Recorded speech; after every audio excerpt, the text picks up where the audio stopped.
د دعا د قبلولو وظیفه، یعنی دې وظیفې سره به الله تعالی ستاسو هر رنګه دعا قبلوي او دا دعا کو د هر حاجت د فاروي دا به انشاءالله الله جل شانه فورا قبلوي.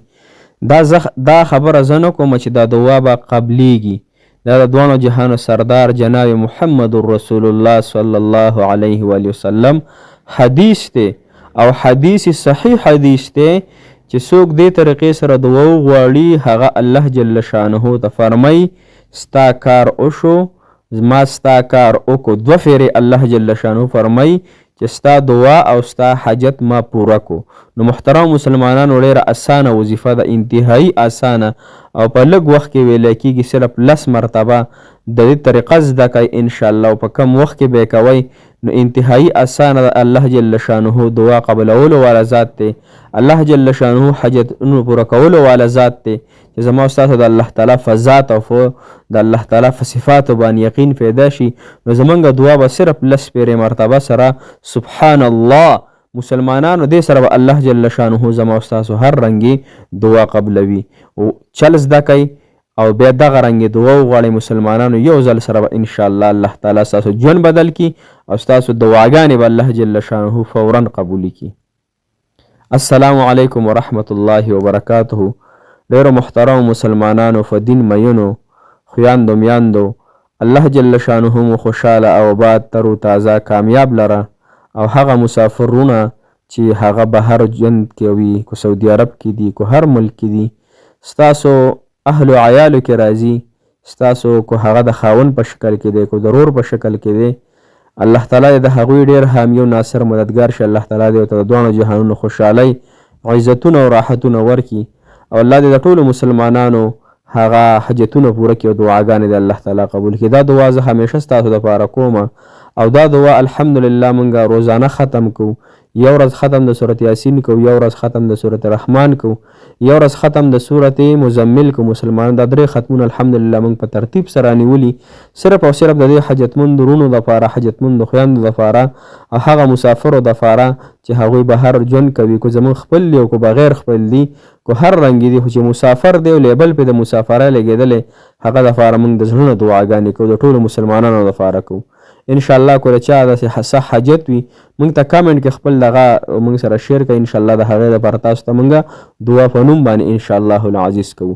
محترمو نن چې زمونږ کوم وظیفه ده هغه د جناب محمد رسول الله صلی الله علیه وسلم وظیفه ده چې په دې طریقه باندې به په الله جل شانه باندې خپل دعاګانې قبلوي.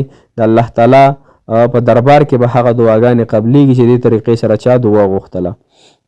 او دا حدیث اورئ، کوم حدیث چې نبی پاک صلی الله علیه وسلم دی او حضرت ام سلیم رضی الله تعالی عنها ته ښودلی دی، نو دا حدیث نوم به یې واورئ مسلمانانو.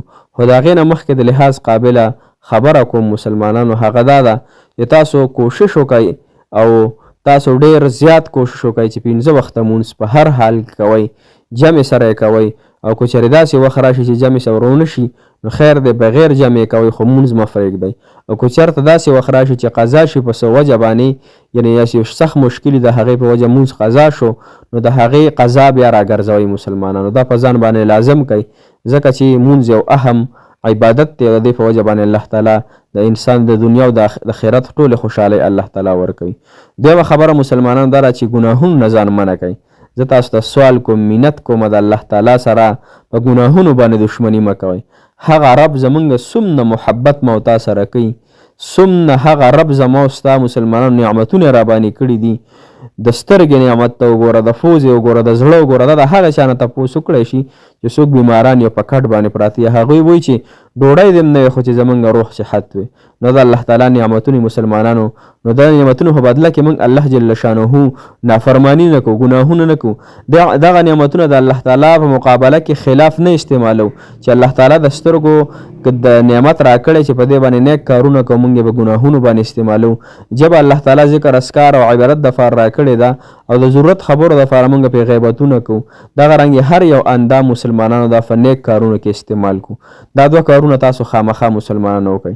اوس حدیث مبارک طرف ته راځو مسلمانانو. حضرت ام سلیم رضی الله تعالی عنها د یو صحابیه د زنانه ده، دا د نبی اکرم صلی الله علیه و آله وسلم په خدمت اقدس کې حاضر شوه او عرض یې وکړو چې یا رسول الله صلی الله علیه و آله وسلم ما ته داسې کلمات وښایه چې د هغې په ذریعه باندې الله جل شانه نه دعا غواړم. داسې کلمه راته وښایه چې د هغې په وجه زه د رب کریم نه چې د عرش مولا مالک دی د هغه نه دعا غواړم.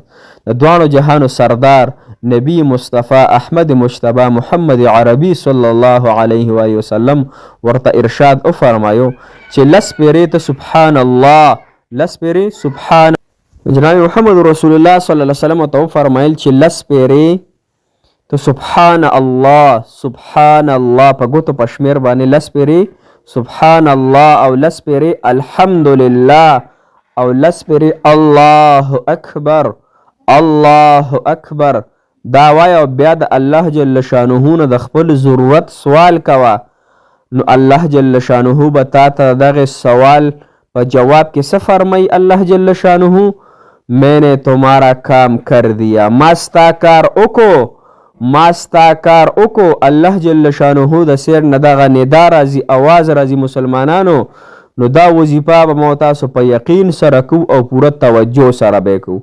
زما استاسو دماغ د دنیا د شیانو نه خالی وي، زما استاد زړه د دنیا د محبت نه خالی وي او مسلمانانو فورا الله جل شانه ته توجه وي 100% او بیا دغه رنګې الله جل شانه ته صرف لس پیرې سبحان الله، لس پیرې الحمدلله، لس پیرې الله اکبر او بیا الله تعالی نه د خپل سوال یعنی د ضرورت چې ستا کوم ضرورت دی هغه ولک الله جل شانه ته مخامخ که چې الله دا حاجت مې دی الله ته راله پوره که. الله د دنیا د خلکو نه ما بې نیازه که، د دنیا د مالدارانو نه ما بې نیازه که، د دنیا ټول طاقتونو نه ما بې نیازه که. الله تا ته زما د حاجت دی ته پوره کولو والا ذات الله، نو که تی نه پوره کړې نو بل اله زما نشته دی، بل رب زما نشته دی. مالک الله ته زما رب، ته زما پروردګارې، زه ستا ګناهګار غلام یم. الله په دې خپل ګناهګار غلام باندې، په دې خپل ګناهګار بنده باندې الله رحم وکړه. نو الله جل شانه بدله کې څه وایي ما ستا کار وکړو ای زما بنده، ما ستا کار وکړو. دا حدیث صحیح دی مسلمانانو، دا حدیث په مسند احمد کې راغلی دی مسلمانانو او حدیث نمبر څه شی دی 12207 نمبر حدیث دی. کله چا پړه کې شکی نو حدیثو کتابونه راواله دغه کتاب او ځان لې پکې وګورئ. دا به اوس کم ټایم کې غواړئ مسلمانانو دا دعا، دا مسلمانانو بهترین وخت د تهجد دی چې تهجد وخت کې سړی وکړي. که یو کس انسان تهجد ته نشي پاسېدلی نو بیا د ماسخوتن د مونځ نفس یا د مازدیګر د مونځ نفس چې تاسو تنګی نه او ته ذکر اسکار د الله تعالی وکړي او بیا دقه کلمات ویې لس وارې او بیا د الله جل شانه نه د خپل حاجت او مقصد طلب کړي. انشاءالله چې څو ورځې دې عمل سره به الله جل شانه په تاسو خپل هغه خصوصي رحمتونه راووري کوم چې خاصو بندګانو ته متوجي مسلمانانو.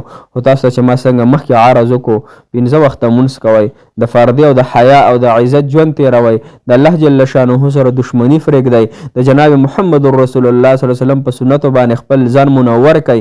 د دنیا او د آخرت خوشحالۍ به الله جل شانه راکړي. د دنیا زندگی ګوره بې مطلبه زندگی د مسلمانانو بې وفا زندگی ده، چا هم نه ده پوره کړې. ټول خلک د دې دنیا نه روان دي، د دې سره سره د خپل آخرت سوچ وکړو، خپل الله جل شانه ته ګناهونو نه توبه وباسو او د الله تعالی سره خپل تعلق برابر کو. مونږ هم دعاګانې کوو، تاسو هم مونږ ته کوئ. الله جل شانه نه امید ده انشاءالله چې ستاسو به الله جل شانه دې وظیفې سره حاجت پوره کړي. الله جل شانه هم د زړه مرادونه، د زړه تمام شرعي حاجتونه پوره کړه. جزاک الله خیره.